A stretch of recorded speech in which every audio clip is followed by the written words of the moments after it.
So let's get started. I think we'd like to talk about a couple policy issues. I'll start off with the first question. We'll sort of go around and see what folks want to ask about.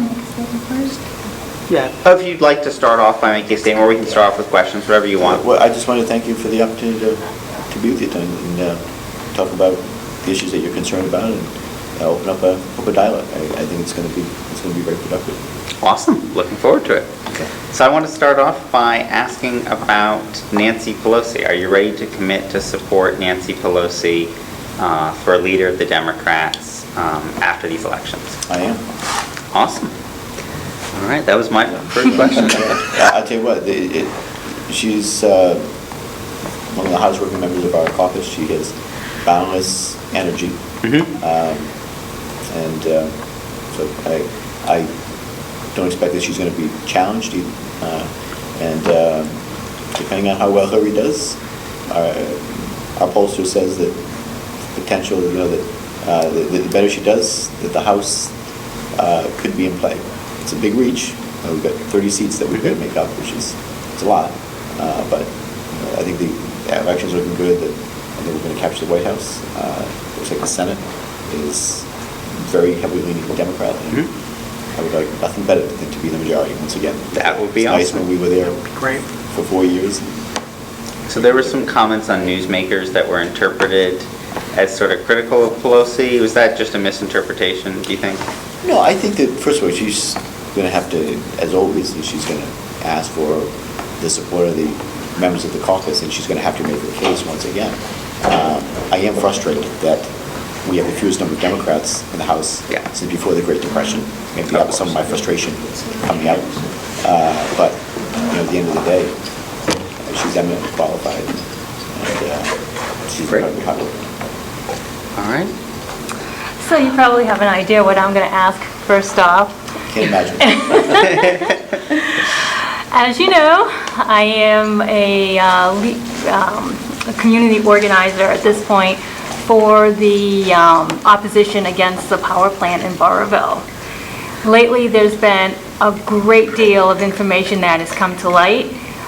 One of the issues, of course, is that water has not been approved for the project. Also, the town, the ordinances were not approved by the zoning committee. There was a resounding no, saying that this project will in no way be in conjunction with the overall plan that Burrillville has for the future, nor will it be able to create the kind of jobs or be in line with the ending of fossil fuels, or at least promoting renewable fuels. Obviously, it's going to create a fossil fuel mecca for the next 40 years. With all the addition, and plus I also gave you a packet a couple of weeks ago, which hopefully you found that to be informative.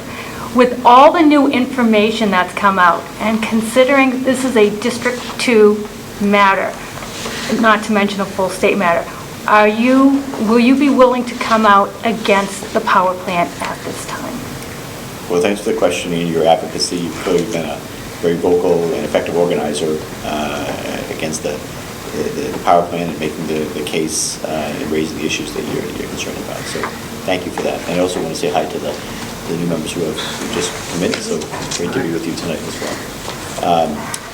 As you know, this is primarily a local and state issue, and so there's really no federal role here. And so I haven't weighed in, and I don't have the plan to weigh in at this point.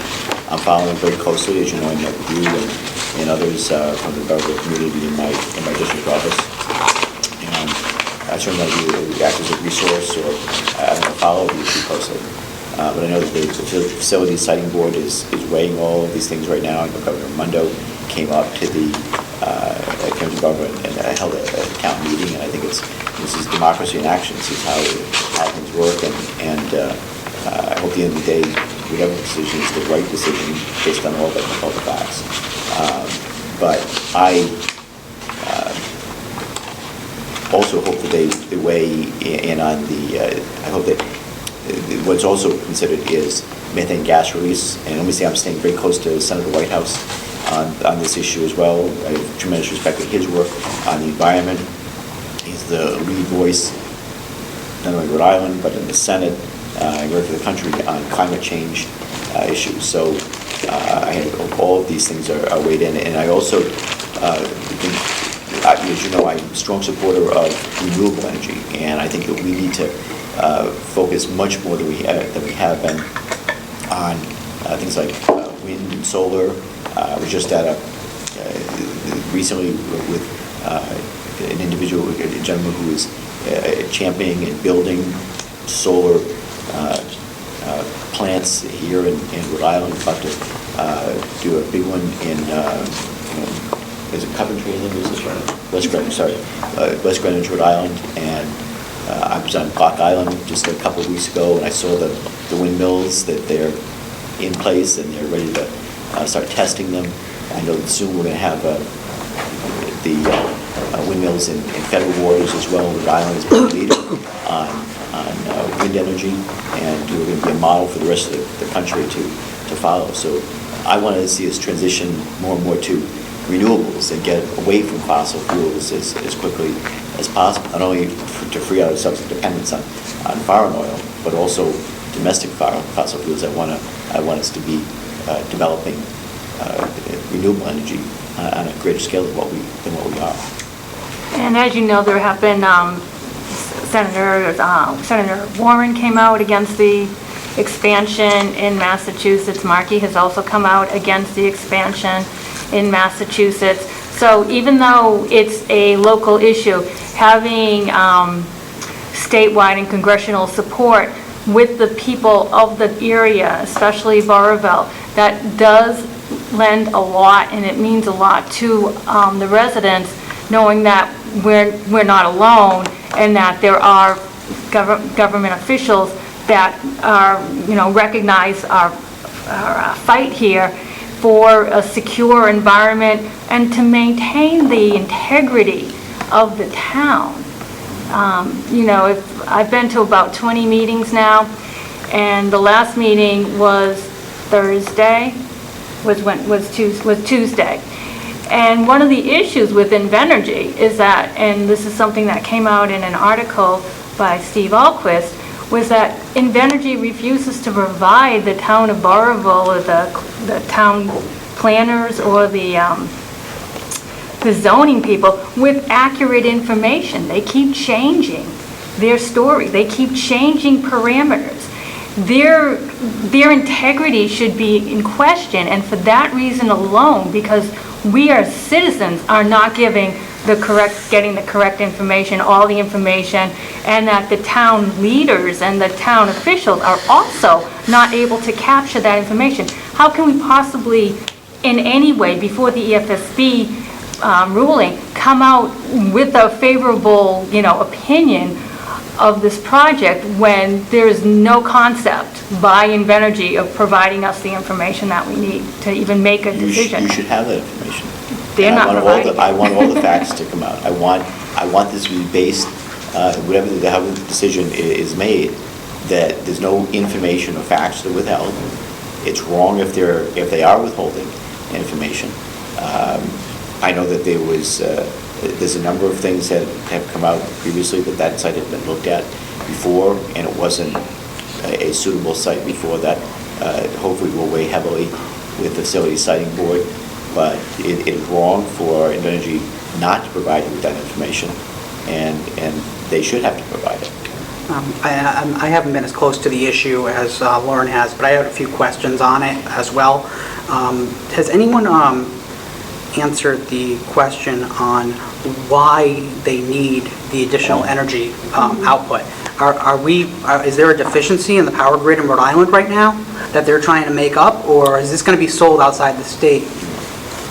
So, as you know, there's a couple of major power plants in the region that are being shut down, and so that's going to leave but is it Rhode Island specifically where they're being shut down, or are you talking tri-state? Brayton Point power plant, and there's also another a nuclear power plant that's being shut down. It's Mass, right? Yeah. Creighton Point's in Mass. Swansea or Right, Somerset. both in Mass. How much But energy it's- are we getting but from as them in you- Rhode But as Island? you know, it's a regional, that's how, when energy is purchased, it's more on a regional basis that they distribute energy. And, I love the idea of hydroelectric coming to Rhode Island. I hope we can impress upon powers that be to look more seriously at that as a possibility. I think that's much more attractive than the power plant in Burrillville. So would it be fair to say that you're holding off a decision on this issue until the Facility Siting Board makes a decision? Yes. Okay. And what about the Providence LNG facility, which I think is going to be right outside your district, but have some effects on the Cranston part of your district? Do you have a position on that? I know the mayor of Providence has come out against it, and a number of local community leaders have come out against it. Is that an issue of position on? I haven't taken a position on it, and I don't have all the facts on it. I've consistently opposed LNG coming up the harbor of Narragansett Bay by ship. I have certain security concerns about that, but I'm not as familiar as I need to be on the LNG facility expansion that we're talking about in the comments. Mark, did you have a question? We can go around if you want, if you prefer. Yeah, I would like to speak to this concern about where we're going to get our energy. And we have a situation right now which we are hoping that you will address at the patent office, because the patent office is, at this point, behaving in a very a bad way in terms of encouraging new innovative solar energy. We have, my husband here, Paul Klinkman, is an inventor. He has now got 2 patents for solar inventions, which have a great deal of promise. One is a solar greenhouse, and the other actually is a way of... I'm not sure this is an appropriate okay, no, question. Can we focus on sort of policy issues? Yes, but this does relate, I'm just saying that he's not just some guy with an idea. I'm just saying that it's not just, that he's just nobody. Right now, we're in a dispute with the patent office because they simply are saying that they're going to kill what they had said was going to be a legitimate patent because of a screw up on the date of the mailing of the information, the final information that they needed. And I would ask you to take a look at the description of the situation and some of the details, which I'm not going to go into all of them, of the handling of this was really, very bad. And they need to have some, oversight in the way that they handle these things. And I wanted to put this forward, not because I'm trying to sell you a system, but it happens to be that the patent in question relates to a project which is in your district. Okay. There is the proposed solar heat and hot water system, which holds the heat. This does sound like more of a constituent service issue. I think Yes, it'd be better it is. if we could talk Well, about this maybe except- offline. We I'd can be focus glad on to policy assist. questions now. What Fact is, district, it's- where are you from? Are you from my district? No, we are not from your district, but that's why I'm explaining. The system has been built at the Temple on David in Warwick. Yeah. And as you know, I'm sure it's being sold, but the new owners want to connect it and use it. And this will demonstrate it. It could start a whole new So- industry Why don't I here. do this? But Stuart it's in Malik? your district, and that's where it's happening, and they're the ones who want to use it. That's what. That sounds like a Okay, thank you. constituent service issue, so let's. Yeah, I'd be glad to talk more about it. Yeah. Sounds fascinating. Okay. Okay. Mark, do you have a question? Yeah, actually I do. I'm actually the chairman for the Rhode Island chapter of Physicians for a National Health Program. And we've been advocating for about 15, 20 years now for a single-payer national health insurance plan which has been in this, there's a bill in the House, as you're aware, HR 676, that's been there. There's about 80 sponsors right now, it varies. The last Rhode Island congressman to actually sign on as a sponsor was Patrick Kennedy, who's obviously no longer a congressman. And I've talked to Mr. Cicilline about this, and I'd be interested in your thoughts as to why you have not signed on as a sponsor, and what you think about the idea of a single-payer national health insurance program. I mean, I certainly like single-payer. I mean, how to pay for it is always the issue, but I liked the fact that in the House bill, when we passed universal health care, it had a public option in there, and unfortunately the House bill didn't pass. The history, we had to take up the Senate bill because Ted Kennedy had passed away. We didn't have 60 votes in the Senate to even get it to conference. We would have had a much better bill had we been able to work things out in conference. And I think at some point the country is going to have a single-payer system. And so I'll take a look at the bill. Can you tell me who's the... The sponsor is John Conyers of Michigan. Okay. There's at least 80 co-signers. G676, Doctor? HR 676. Okay. There's a companion Senate bill, obviously, not your concern, but I'll look at it. Not only the data is very robust. There was a paper supporting the funding of this in the 2003 New England Journal of Medicine. I can get that for you if you like. But almost all of the primary data and the research supporting this is on the website for Physicians for a National Health Program. And paying for it actually is fairly simple. The bill essentially pays for itself. Just need to consider the United States pays roughly double what any other industrialized country does per capita for health care, despite which we have 30 million uninsured. And because of our system, Canada, a very comparable country in a lot of ways, has a national health insurance program. The number one reason for bankruptcy in this country is healthcare costs. No one goes bankrupt in Canada due to healthcare costs. 30,000 Americans will die this year because we don't have a global health insurance policy. In Canada, no one dies from lack of health insurance. The funding is pretty straightforward.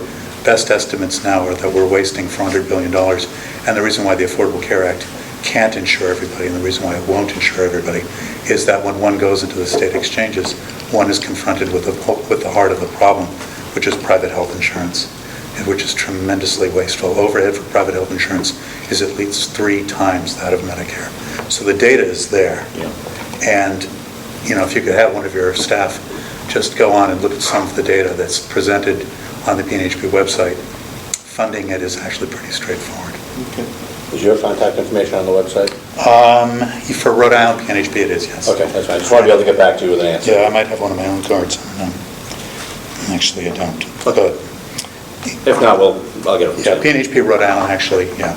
Thanks. I have my contact information's there. I'm a big fan of Medicare, and that program is very well run, with very low overhead. And there are things that need to be done to improve it, of course, but Mainly protected. And protected, of course. $60 billion of Medicare funding for hospitals was shaved off the ACA that's in the bill. That's why we decided to defund private safety net hospitals, put to the tune of $60 billion over 10 years. That's a stipulation in the ACA. Should never have been put in there, but it's in there. Claire, do you have a question? Okay, I have a question. So, what is your position on issuing driver's licenses for undocumented immigrants in Rhode Island? If you support it, will you offer a letter of support to the General Assembly? I ask you this question since this overlaps with both state and federal issues, considering that the Real ID Act passed federally facilitated in the creation of the SAVE database, which states like Rhode Island use denied driver's licenses. Yeah, so again, more of a state issue than federal, and I haven't taken a position on driver's licenses. This is where, on one side, I have concerns that a driver's license is used for things like getting on an airplane, and so it's an official document, and I do get concerned from a security standpoint. On the other hand, people are going to drive, and I'd much rather have someone, with a driver's license that they have insurance, as opposed to someone who's going to get behind the wheel and drive without the license, without insurance, and illegally. And so I haven't taken positions. It is more of a state issue. If I were pressed to it, I would say I lean more toward giving the driver's license, but again, haven't taken a firm position on it. But again, at the end of the day, I'd rather have someone. I lean toward the idea of having someone go through the process, make sure that they properly can drive a vehicle, they pass that test, and that they would have insurance when they're driving. All right. So. Thank you. And I just have a quick follow-up question on immigration, and then we'll move on to our question for Randall. There was a GOP bill on Syrian refugees, which you had voted for, and then there was an amendment from, I believe it's Jared Polis, sort of scaling that back, which you also voted for. I'm wondering if you could sort of clarify your position on refugees and whether you agree with Congressman Cicilline that we should be aiming towards taking in about 100,000 refugees, more than Obama's currently aiming for. Which is 10,000. I certainly believe that we should be doing much more than the 10,000 refugees that the president has said that he wants to take it, which I understand we just recently met that threshold recently. Where Europe is doing so much more than the United States. I'm sure I can do a lot better than the 10,000, whether it's 100,000 or more, or what the figure is. I'm certainly supportive of doing much more than what we're doing. I'm glad you raised the issue, by the way, on the vote, because I really believe that my position on the way I voted on that vote was completely misunderstood, and very, very different from where I stand on the refugee issue. I think what's happening in Syria is just awful, and the conditions under which the people there are living, trying to survive day to day. I mean, the stories you hear about the barrel bombs and the children being attacked, and it is hell on earth there. Right. And a lot of the it world, is United States weaponry that people are using against the Syrian people on both sides. And the world needs to act more decisively to help to end that conflict. And but in the meantime, we should be doing more to take in refugees. And I want you to say that I read that the bill that was proposed, and all it did, it added another layer of vetting security, but it didn't do anything to stop or overly restrict refugees from coming here. What I think we need to do, and by the way, there were many very liberal members of our caucus who got up before we voted on that and looked at it and questioned the administration. They said, "What's the problem here? Why are we opposing this? It's not going to overly restrict the program." And some people you'd be very probably surprised at getting up and asking the question. At the end of the day, I mean, some people voted more on politics than they did on policy. But if you really read the bill, which I did, I didn't see anything in there that's over restrictive. It added another layer of vetting and security. But I think the real issue is on the vetting process itself and how slow it is right now. That 2 years, I mean, to vet somebody is outrageous. I mean, what we really need to do is redouble our resources and the effort to vet people more quickly, so that we, from a security standpoint, we know that the people who are bringing into the country don't have any kind of nefarious intent to carry out terrorist-related activities. But I think that's the crux of the problem: is more resources in the vetting, speeding it up, and doing it much more quickly. And God sake, there's no reason why we can't take in children immediately. That shouldn't even be an issue. Right. Randall, do you have a question? And Congress has to go quickly, so Yes. let's try and keep our questions as short as possible. Yeah, I mean, my main concern is that I'm concerned about the anti-privacy record, and I think I'm going to be arguing against endorsement for that reason. But instead of asking about that, I think I will do a follow-up on Sam's question about Syrian refugees. The bill that you voted for on Syrian refugees, I know you were just talking just now about how the process needs to be speeded up. There's no reason why we can't take our children and so on, but the bill you voted for on Syrian refugees actually required several cabinet level officials to sign off on each individual refugee that was admitted. That was actually in the bill that you voted for, and I'm sure you're aware of that.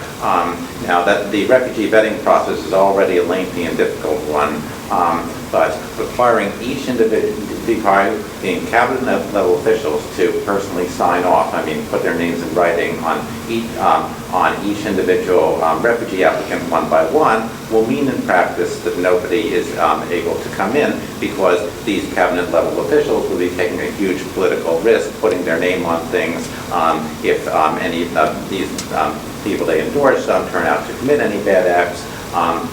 So what that means in terms of Washington bureaucracy is you wouldn't get them daring to let anybody in. They keep directing their subordinates to vet these people more and more. So I just feel that this is one of the places in our conversation today where I feel that your actions are at odds with that, and voting are at odds with what you're presenting to us. Okay, and I would strongly disagree with your assessment. That's what the bill says. I mean, right? No, but are you denying that's what the bill says? No, that's exactly what the bill says. But I think that the vetting process itself is thorough enough that that having the cabinet secretaries sign off on the process that exists is not onerous. I think that we have confidence in the vetting process.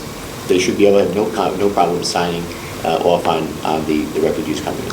Just to clarify, the way any kind of bureaucracy works is if you have an official who needs to sign off, a high-ranking official who needs to sign off on things, and it's something that exposes them to a lot of political risk, they're not going to sign off as a matter of routine without making sure that their subordinates are very, very sure about this. Particularly with an issue which, like terrorism, which, as you know, is very, very salient and controversial in the public eye and carries a lot of political risk. So I know you've been saying that it should be hard for them to sign off on this. I believe I'm confident that what you're saying is just denying the reality of what bureaucracy is and I don't think you're being level with us on that. Well, I think we fundamentally disagree on the interpretation of the bill and also the vetting process. If we have confidence in the vetting process, then no one should have trouble signing off. If they cannot sign off on the refugees that have been vetted, then there must be a flaw in the process, and they should fix the process and make it better. Well, I think the flaw in the process is that they have signed it yet. I don't think you believe what you're saying. Well, I disagree. I think we're very, very straight, very level. Well, I'd like to make sure that Jeremy has a chance to ask questions. So. Thank you. So I know that one of the most important issues to you is cybersecurity. Now, a couple of months ago, I was hearing from numerous people in Warwick, in the city of Warwick, about how the email system seemed to be up and down for about the space of a month. And then after hearing about that, I heard from Anthony Sanafi, who's an attorney, and I believe that he does now have his master's in cybersecurity from URI, that he was testifying at the Warwick City Council meeting about how the city of Warwick spends $0 on cybersecurity. Now, the federal implication here, I believe, comes in that we can have economies of scale, and whether those economies of scale are built at the state level, with, say, the state funding municipalities to have a cybersecurity program, or whether it's the federal government working with the states, or the federal government making funds available directly to the municipalities. It seems to me that a solution here, instead of the 39 cities and towns in the state of Rhode Island, and however many thousands and thousands of cities and towns across the whole country coming up with their own cybersecurity programs, perhaps something could be done at the federal level to help the municipalities? Sure. I mean, I don't disagree with that. And by the way, Rhode Island has been very forward-leaning on the cybersecurity issue, both with the cyber disruption team that has been created to identify cyber vulnerabilities and try to see what we can do to go harden those facilities and critical infrastructure, for example, and then also have a recovery plan that if and when something happens, that we have a plan in place to quickly recover. And that's a process that I was involved in starting.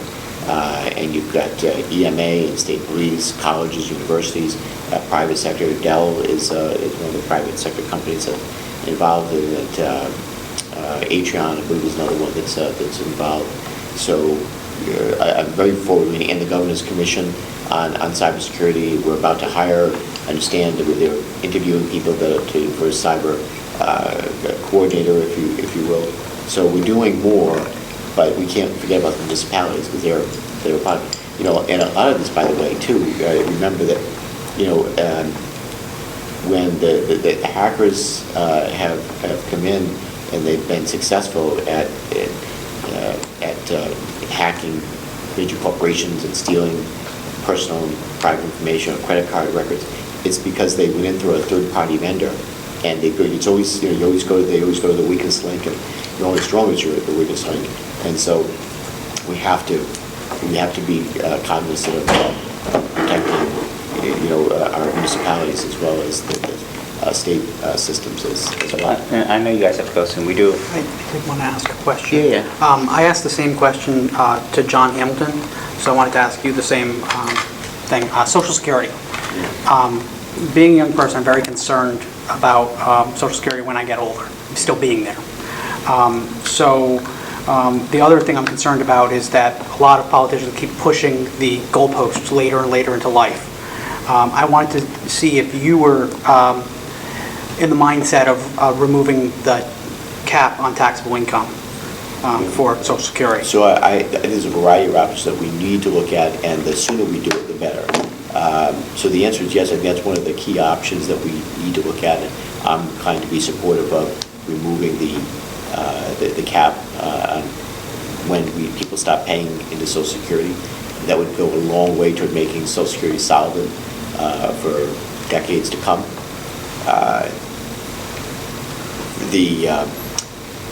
Right now, people should be reassured that we get to close to the 2040 time frame.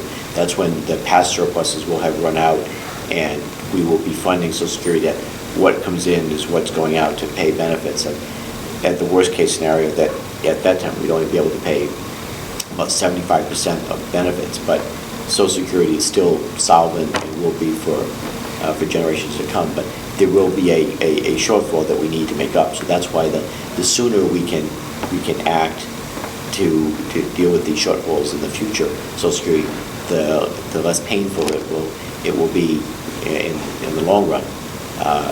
But again, the political will has got to be there. My colleagues on the inside of the aisle have been unwilling to work with us to address that issue, and mainly because they look at that as they've adopted this no new revenue issue as a religion, if you will. No new taxes, no new revenue, even when to meet our most basic needs like Social Security or right now resources for infrastructure, for example. So you look at the gas tax hasn't been raised since 1994, and I'm glad that fuel economy standards have gotten better, but we have to look at, not to say that the gas tax is the answer or the only answer, but we can't even get them to consider new revenue for our most basic immediate needs. How about ending corporate welfare? That would also help. So, There's a big revenue source right there. And looking at the tax credits and deductions on oil and gas The companies. loopholes, yeah. The last time I checked, oil and gas companies are doing pretty darn good. They don't need our taxpayer corporate, welfare subsidies for. So is Apple. And so we know you have to go. We have one final question we do have to ask. When Senator Reid entered Congress, he identified as pro-life, and he's since devolved to becoming pro-choice. And a couple years ago, you told me your position on this issue was evolving, and I know that you left Democrats for Life, and I'm wondering if it's possible that we could have you evolve into identifying as pro-choice at some point in the near future. And also, I wanted to ask specifically about the Hyde Amendment, now that the party platform calls for the repeal of the Hyde Amendment. Is that something you'd support? So my issue, my position on the choice issue is one of deeply held personal belief in that, when I was 16, I almost lost my own life as a result of a gunshot wound that left me paralyzed. And for all intents and purposes, I could have, maybe should have died that day, and I didn't. And I got my second chance.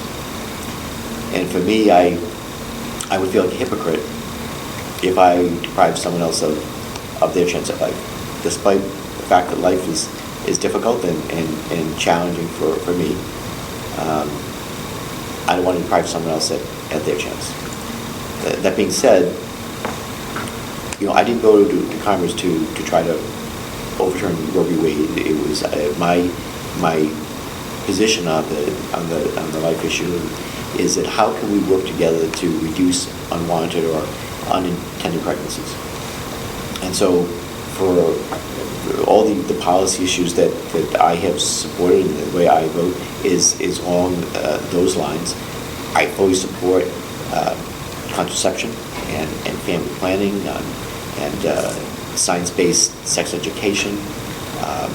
I have come to the defense of Planned Parenthood because I know the overwhelming work that they do is on promoting women's health and health screening for mammograms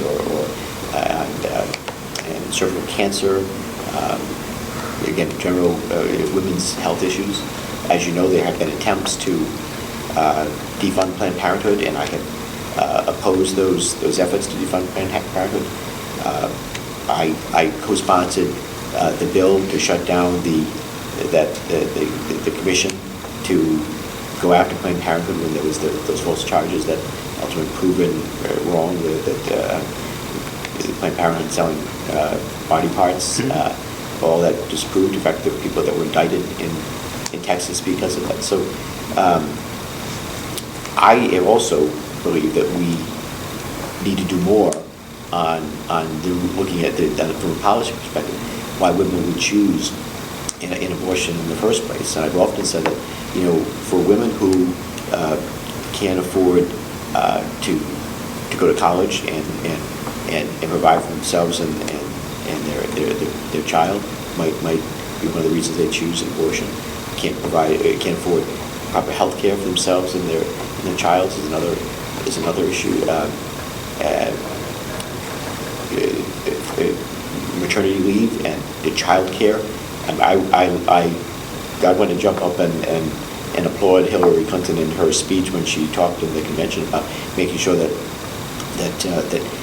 families don't pay any more than a very certain small percentage of their income toward child care as another issue that we need to address as a country. So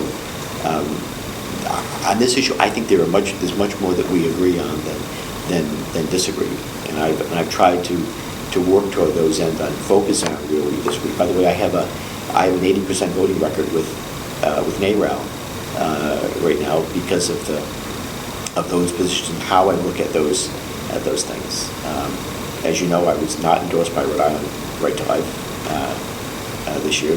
I clashed with them on things like stem cell research and others. So I on these issues, I call them as I see them. I'm not captive of anybody on the life issues.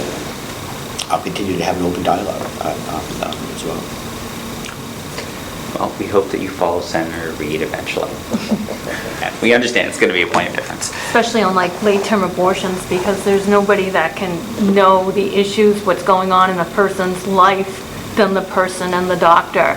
And to oppose late-term abortions without knowing each and every individual situation is really irresponsible on the part of legislators, because nobody can have any say, nobody should have any say on a person's individual right to privacy with their physician. And I'm very, very strong believer in that as the single most prevalent issue when it comes to choice. It's doctor-patient confidentiality. Cool. I respect your position. Well, we know that you guys have to run, but thank you so much for coming in here. Thank you for the opportunity. Yep. I really appreciate the opportunity to talk with you. Thank you, sir. And I will, All right. let me just close by saying this, that even in issues where we disagree on any, my door is always open, and I'm always ready to have a good dialogue on these and look for ways that we can find common ground. So not just here in the issues we discussed tonight, but going forward. I hope to be returned to Congress. I would love to have your support. I have high confidence that we're going to do very well in the campaign, and I hope to be reelected again. We're not overconfident, but working hard for every vote. And I take your support seriously. I would love to have it. But irrespective of that going forward, we can always have a dialogue, and my door is always open. So we have monthly meetings with Congressman Cicilline and our senators. Would you be willing to agree to that? I'd be open to figure out how we can meet and. Not with Congressman personally, but with the district staff. members. Definitely not meet with you once a month, Sam. I know you will. We're not asking you. No, but I'm in your district. He's not. And you might get elected soon, so we're really gonna have to meet with you often. Cool. I'm open. Sounds great. As often as we need to. Excellent. All right. Thank you so much.